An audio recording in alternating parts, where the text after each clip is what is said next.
Hello, my name is Gille and I'm the editor of specialist European private equity publication Unquote. We're here at day 2 of the IPEM conference in Cannes today, and it is my pleasure to be joined by Jim Strang from Hamilton Lane. Jim, thank you very much for being with us.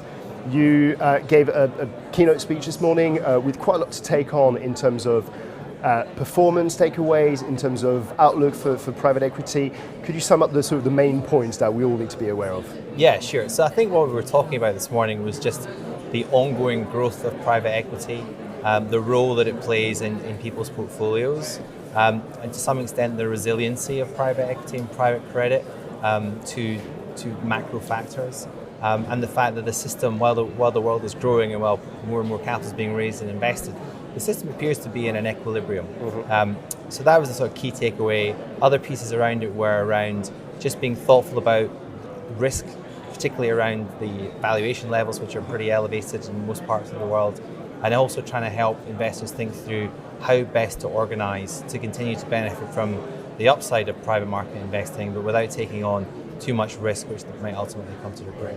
And I think one of your takeaways, which was the one that struck me the most, we're potentially quite guilty. I'm always looking at is how much capital has been raised, how much is currently being deployed. There's a massive overhang, or there's too much dry powder in the market, which I think a lot of people are quite worried about.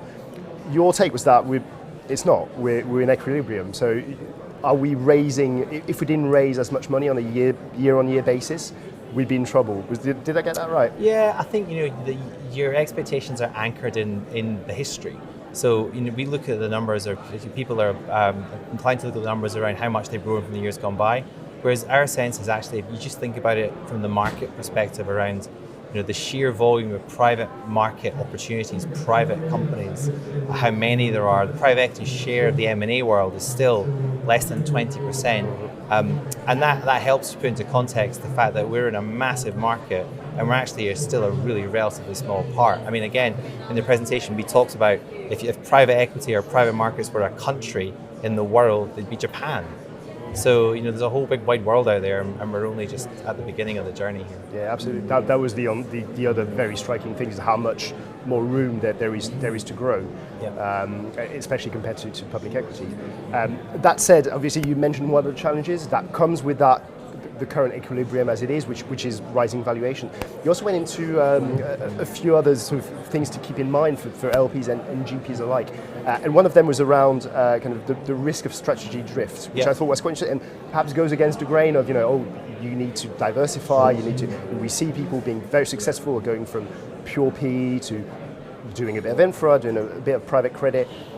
People should be careful. I think our sense on it is just be cautious around. It's like any business. The core competency is defined in the center, and that's really what really allows platforms to develop. Is their core business has got some relative competitive advantage that allows it to grow and be successful. And adjacencies are fine, but you just have to be aware that the further away you get from the core, the more risk you're going to be taking with the adjacency. And there is a big wide world out there, so there's a lot of choice.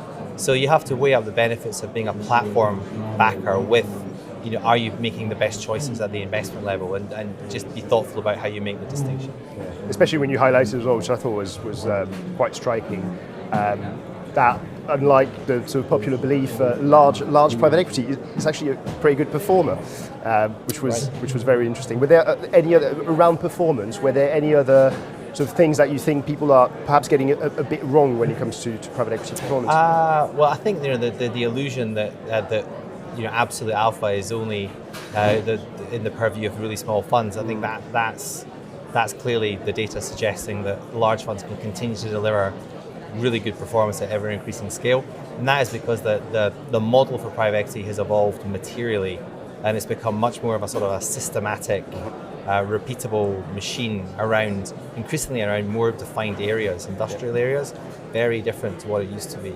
And that to some extent helps mitigate the risk, because you get the benefit of the accumulated experience. You're not reinventing what you're doing every time you're doing it. You're building on what you've done before. And that's a powerful tool. And it's the purview of the larger funds actually to be able to do that. Well, thank you very much for taking the time. Pleasure. Thanks very much. Thank you very much for watching. Thank you.